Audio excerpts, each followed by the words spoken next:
My name is Chris Wray, and I'm going to do a preview of One Week Ultimate Werewolf. I got an email from designer Ted Alspach a few weeks ago, and he asked if I'd be interested in doing a preview of One Week Ultimate Werewolf. Now, I like all of Ted's werewolf games. I'm a big social deduction fan, I play a lot of these, and I'm always excited to try a new one. A few weeks later, I got the chance to try the game, and I've had my own preview copy for a couple of weeks now. I'm highly impressed, and my friends have loved it. Basically, you and your friends are going to go on a vacation at the castle of Mad King Ludwig. And the castle has all of these different rooms, and those rooms give you special powers. But there's a plot twist. There are werewolves among you, and you yourself might be one.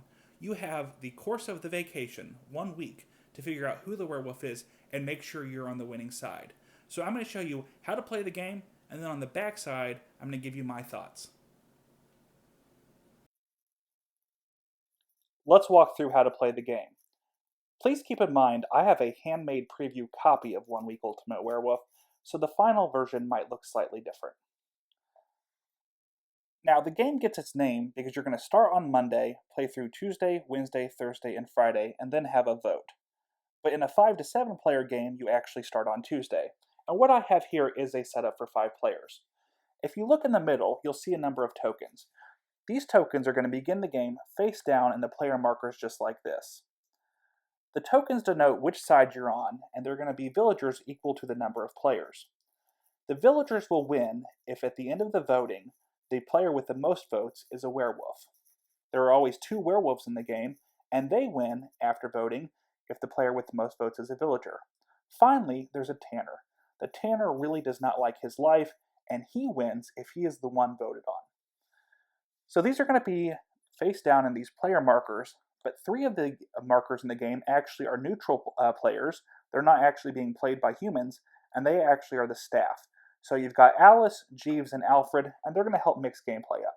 So now I'm going to walk you through what happens each day, and then I'm going to walk you through the powers of the different rooms.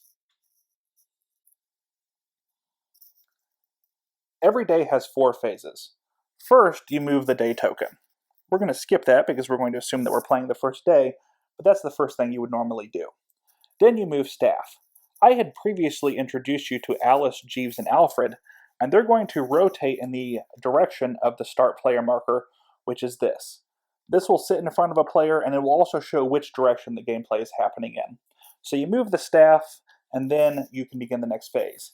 During this phase, each player moves. Now, each player has a deck of cards. Each card has 2 components. One, it has a number, and that's the number of spaces you can move if you play that card during the day. Or 2, it has a power, and that's what you can do if you play the card at night. So 2 of your cards let you move 0 spaces, which means you stay in the same room. One of your cards lets you move 1, another card lets you move 2, and the final card lets you move 3. So in turn order, each player will place one of these cards down, and then if they move, they can take the action of the room that they're in. So in this particular case, let's say that I had played down this 1. The blue player, or the light teal player I should say, would be able to move and then take the action associated with that room.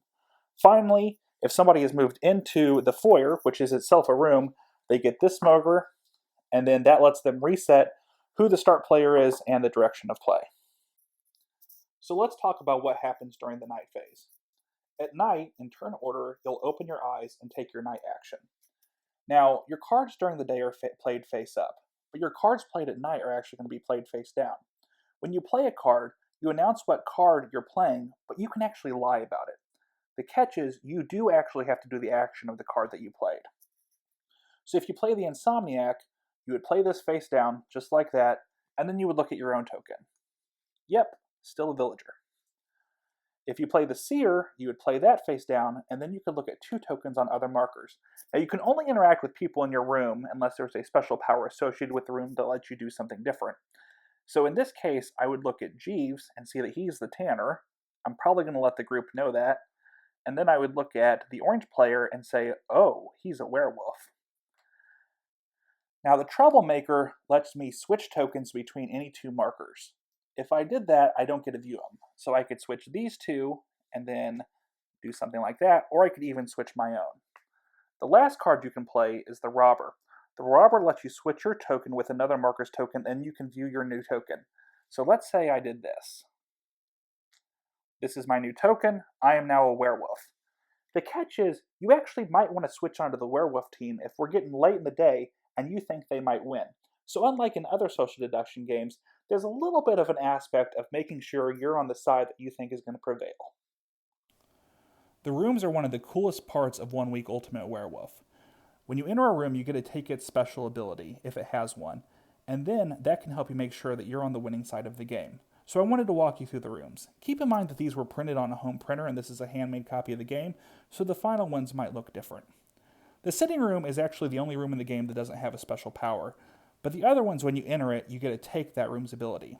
The armory is my personal favorite. When you enter the armory, you get to take this token and put it on top of your player marker, and then you're protected. Nobody else can look at you, and nobody could rob you, so that makes sure that your token is safe.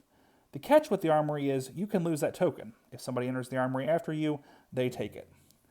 The dynamite room lets you blow up a different room in the castle, so when you enter the dynamite room, you take a token, you put it in a different room, and when you re-enter the dynamite room, that dynamite token activates and the room is removed from the game. The Great Hall actually lets you interact with the rooms to your left and your right. So normally you could only look at the tokens or rob the tokens of the people in the same room as you. But if you're in the Great Hall, you can actually interact with the room to the left and the room to the right as well. The kitchen lets you pull back your cards. Normally in One Week Ultimate Werewolf, you get to take your cards back the moment you've played all 5 of them, but this one lets you take them back early. The laboratory actually lets you switch out rooms, which is extremely cool. The observatory lets you look at people during the night, so you get to keep your eyes open. The parlor lets you call a staff member, either Alice, Jeeves, or Alfred, to you, or if they're already with you, you can send them over to the foyer. The secret passage lets you warp around the castle, so you can travel to other rooms. The staff quarters lets you interact with one of the staff members that might be elsewhere in the castle, so you could look at their tokens or you could rob them. The workshop actually lets you play a second card at night, which is pretty cool. And the archives is another personal favorite. If you enter the archives, you get one of these tokens, which gives you a special ability in the game. I'm not going to walk through it right now, but it is one of the coolest parts of One Week Ultimate Werewolf. So the game comes with a variety of different rooms. I've actually gotten to play some extra rooms that are stretch goals, and let me tell you, these things are also pretty awesome. After the last night, everybody has a discussion, and then we move the token over here to vote. At that point, we're going to see who wins this game. So we're going to have a nice argument about who is and who is not a werewolf. There are going to be wild accusations thrown out, and then everybody on the count of 3 is going to go 1, 2, 3, vote. Now, with the help of some family members here who fancy themselves as hand models, it has been determined that I am the werewolf because they think that they are voting on me. So I have the most votes. I would flip over my token. Oops, I'm a villager. The werewolves would win. As I said earlier, I've had a preview copy of this game for a couple of weeks, and I've logged at least a dozen plays and watched several more. I've loved it, and everybody I've played with has loved it. If you like Ultimate Werewolf or One Night Ultimate Werewolf, you're going to love what Ted Alspach has done with One Week Ultimate Werewolf. This is one of the best social deduction games I've ever played. Unlike past social deduction games, there's something different with this one. With these, you were basically trying to figure out what you were and what your fellow players were. But with 1 week, you actually have time to make sure you're on the winning team. I see the game playing in about 3 different phases. You start out, then in the middle, you're trying to figure out what everybody is, and then at the end, you're trying to make sure that you're on the right team. That means that you want to have the right token, and it means that you want to have the arguments prevail before voting begins. This game has some interesting parts to it. There's a cool hand management aspect as you play down the different cards, and you're also trying to move around and activate the special rooms and use those to the best of your ability, but you're trying to block the other team from really being able to use them as well.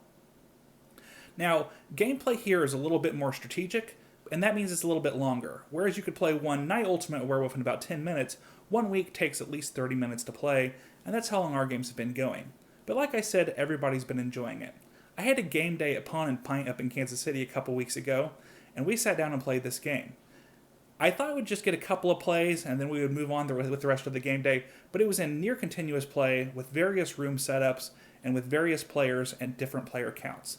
The game accommodates 3 to 7 players, which is pretty cool, and because of the rooms, there's a high degree of variability between plays. Ted Alspach has always been great at adding variability into games, and the rooms here are what make One Week Ultimate Werewolf shine. Rather than having different roles, you've got different powers from the different rooms, and that really adds to the experience and adds to the thematic fun of being on vacation at a castle. In short, I love this game. If you liked One Night Ultimate Werewolf, or if you liked One Week Ultimate Werewolf, I think you're going to really enjoy this. So I'm looking forward to backing the game on Kickstarter, and I really look forward to getting my copy later this year. Thanks.